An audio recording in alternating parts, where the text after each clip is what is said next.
The internet is an interesting concept that many didn't think could be possible, especially back when such an idea came into the minds of many. How exactly would it work? What would it take to have it up and running? Would it even be affordable to have a computer? There were a lot of questions surrounding this idea for some time, questions that needed clear enough answers. Otherwise, most people just shrugged it off, expecting nothing special. But little did we know, it was all that in a bag of chips.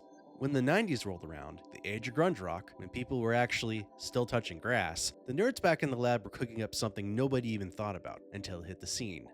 Now, up to that point, the internet existed back in the 80s, but it wasn't something that just anyone could use, let alone afford for that matter.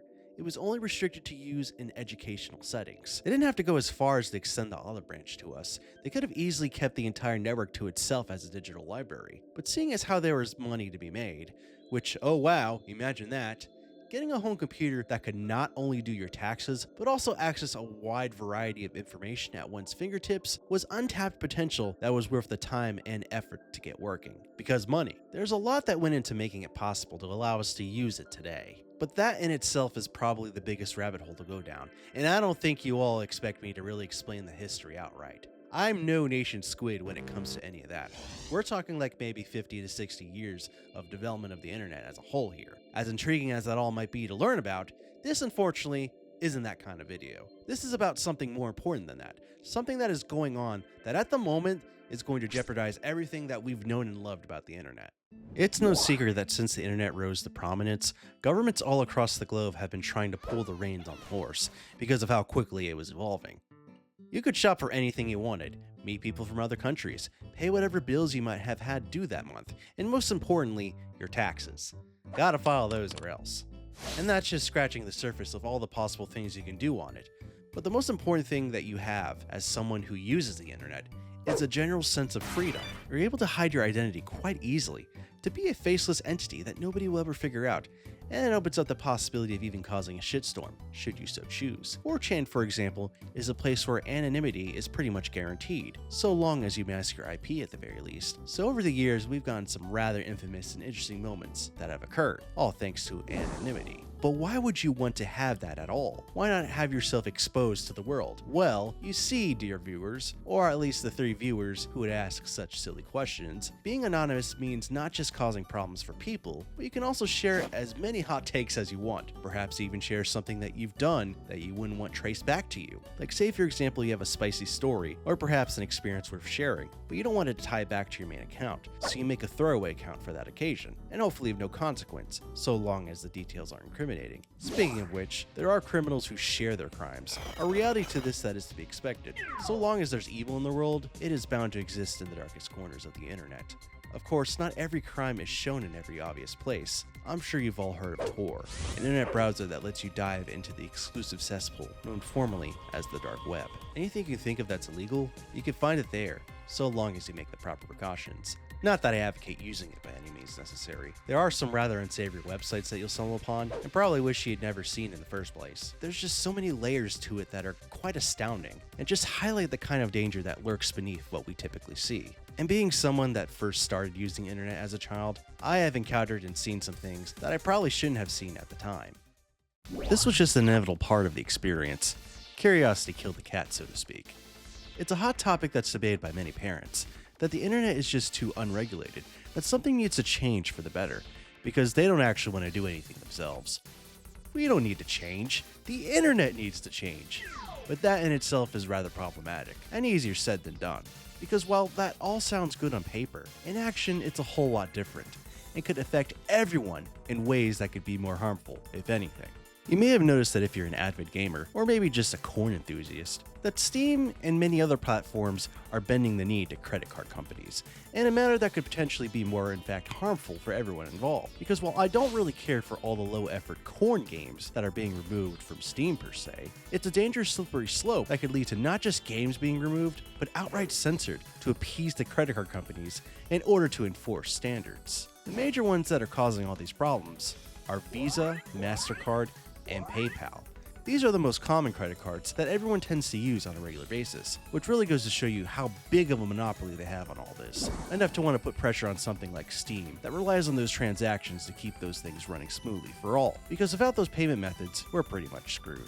There's been proposals for payment processors beyond those big 3, though it's rather complicated on that front. You do have Discover and American Express, for example, but there's no guarantee these companies won't get involved much later on. The movement that's currently disrupting sites like Steam and itch.io is currently masterminded by a little-known Australian nonprofit group, known formerly as Collective Shout. Their goals align with that of feminist ideology, but taken to another level that's going much further than complaining on social media. It would appear that they're working together on this current wave of removals, because as far back as July 14th, Collective Shout has been sending out 1,000 emails to various people within 7 credit card companies, and it only took 3 of the biggest payment processors to make these platforms bend a knee to them. It isn't entirely clear if this random group got all this to happen, but everyone seems to be in agreement that the timing is rather convenient. Now, at the moment, it's only been merely corn games of the Grape and Sweet Home Alabama variety, which are as low effort as you'd expect. But remember how I said it was a slippery slope? Well, if you take a look at Collective Shout's official website, you will notice a few other things on there that they stand against, aside from the objectification of women. They're also looking out for the well-being of children, which is all fine and dandy. But if you're really so worried about children, you wouldn't be giving them unfiltered access to the internet in the first place. In a world where iPads are raising many of the vulnerable youth that are exposed to the dangers that they campaign against, they forget that instead of bending heaven and earth, you could easily block certain websites or keywords from access. There's so many ways to do that nowadays that I have to wonder if the people going on these crusades even realize it. And let's say you do succeed in banning every piece of questionable corn that exists. Perhaps you get every website to have age verification, which I'll touch on a little bit later. I think once that's gone underway, who's to say it will stop there? Eventually it'll trickle down to many of the other games we play and enjoy, because I remember a time when violent video games were demonized in the early 2000s. You had someone like Jack Thompson blaming games like GTA or Doom for the proliferation of many mass shootings, which has since been an ongoing argument for the past couple decades as to whether these games are truly the cause. Policing fictional media instead of actually parenting your children is hell of a thing to do, when it would take less time to accomplish than making these game platforms remove content of any corn that so happens to exist. It's not meant to be real, or to encourage being emulated in real life. I'd like to think that most of you out there can differentiate between fiction and reality, that you wouldn't do any of the things portrayed in them. I know there's been a few exceptions over the years that have put into question if that's even remotely possible, but it'd be a bold-faced lie to think it's not all meant to be this easy scapegoat used to avoid actually facing consequences for one's actions. So whether or not there will be any resolution to this whole debacle remains to be seen, with MasterCard recently issuing a statement that essentially takes zero accountability or has any transparency as to why this is all happening exactly. And whether it's the influence of Collective Shout or them suddenly deciding this on a random whim because they wanted to, I have no idea. Even Valve is calling them out for failing to give any formal explanation as to why it's necessary to remove games in the first place. I don't really think this will help their reputation by trying to get rid of the corn games, because what people do and don't do with their money is really none of their concern. If they want to purchase these type of games, then let them. There's no harm being done whatsoever, aside from frying a bunch of brain cells. But it appears whatever may be going on, we have to do whatever we can to put a spotlight on all this. And so many people have been calling up these companies in an attempt to prevent it from going much further than it already has, to mixed results. And ultimately, whether anything comes out of this remains a mystery as of the time of writing the script. But what I do know is that people are passionate enough about it to stomp it out before it becomes a huge issue later on. I can say for sure that gamers will indeed rise up, and the corn games will be here to stay. To goon or not goon? That is the question. But apparently, OnlyFans is more than okay with them. Make it make sense somehow. And she pointed out that this isn't the first time that payment processors have pulled out due to their guidelines being supposedly violated, with Patreon having done a mass corn exodus years ago to appease them outright. And now with PayPal deplatforming those they do not believe align with these arbitrary morals and guidelines set in place, it's safe to say we've got a long fight ahead. I wish I could say that's the only problem that we've got going on here, but unfortunately, there's yet another threat to internet freedom that many are starting to experience all across the world. And I want you to take a good guess as to what it's all over. Yeah, that's right, children. So as we've already established before, parents aren't willing to restrict what their children exactly see on the internet. So instead, the websites have to do it for them, which again affects everyone involved. And it all kicked off first with the United Kingdom's Children's Safety Act, which is apparently the best and only way to protect little Gordon from seeing raw corn on certain websites. But what if I told you it wasn't just to do that? What? A country doing something under the guise of think of the children? That couldn't possibly be what they'd intended. But well, come on. What else could it be aside from controlling what people do? Apart from the need to ensure someone has a license to be able to get on these certain websites, the Online Safety Act intends to enforce the policing of illegal or harmful content for the sake of protecting children, with methods that border along the lines of invasion of privacy. This means requiring to scan end-to-end encryption messages in order to find said illegal content.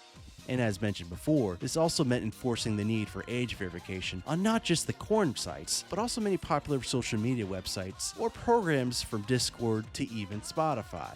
Yes, you heard that right. You need a license to listen to music now, or order a pizza, or adjust the settings on your overpriced GPU. Being British is truly suffering. The government having such power is a huge problem when it comes to freedom of speech within the United Kingdom, which, go figure, it was ruled by royalty for the longest time. But all jokes aside, the verbiage and language used in it seem to indicate more than what it appears at first glance. It gives them every right to remove or censor content that they may not like. Not just corn, might I add, but a differing political take. Or perhaps exposing a major issue going on in the country that's being ignored. Or maybe certain types of violence. Hell, nunchucks were banned for the longest time after all. But look, I'm an American, brother. I don't know a whole lot about how politics in that country work there. But from what I'm reading into so far, the Online Safety Act gives the United Kingdom a convenient enough excuse to become an authoritative, dystopian type of government that was once warned about in a certain political fiction novel. But thankfully, people have already started to figure out a way around the whole license problem, which involves, well, using rather unorthodox means to satisfy the overlords. Not to mention the uptick of VPN memberships that have since followed, until they inevitably outlaw those, which they might be doing from what I hear, despite their own governing body using them. Of course we need age verification on VPNs. It's absolutely a loophole that needs closing, and that's one of Controlling what someone can and cannot see online is severely unconstitutional after all. Sure, glad we don't have anything like that in the United States. Oh, for fuck's sake.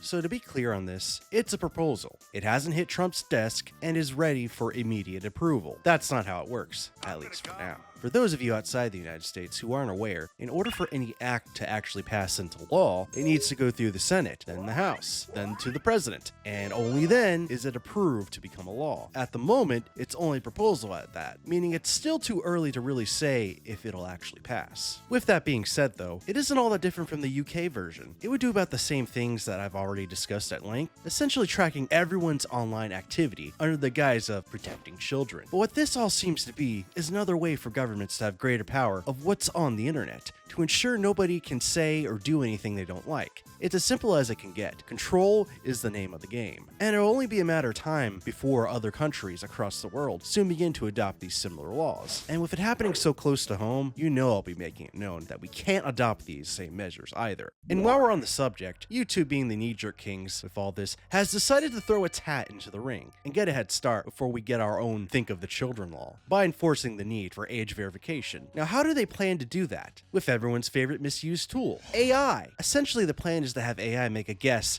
based on your watch history, who you're subscribed to, who you interact with, etc. So if you're planning on watching anything for nostalgia purposes, get ready to fork over your ID, or else, folks, you're a child, according to the AI. Remember when people thought YouTube was run by monkeys? I sometimes wish that were true. And if they intend on storing all this data, is there not any concern for potential data breaches? Are users just screwed if their identity is somehow getting stolen? There's a lot of privacy concerns here that I don't think they're taking into account when prompting suspected underage users for ID. And I would be shocked if YouTube doesn't decide to change course on their decision by the time this video is out. And now that they're preventing VPNs from being used, I have a feeling I probably already know the answer. Unfortunately. So what happens next? It's honestly hard to say for sure, though I can make a few guesses based on what's been happening so far. We're at a time where people have completely lost their minds and want to assume they know what's best, just because they let their emotions speak for them instead of thinking logically. Then you have those who want to control it all, because they need that extra mile in order to do what they actually intended. This is something that regardless if you're a corn addict, an avid gamer, an activist, or a buff dinosaur man in a Mario hat affects your freedom on the internet in a detrimental way. It's important that we all push back against it, that we let our voices be heard, and it doesn't come to pass. These are often rights that we take for granted every single day, and if they were taken away all of a sudden, we really wouldn't be able to enjoy what makes the internet the internet. So if we take a stand together against it, I think we can undo most of the damage done thus far, but it'll be hell of a battle to make it all a reality. So we should put whatever differences aside for now and really fight for what matters, and what has always mattered: our freedom.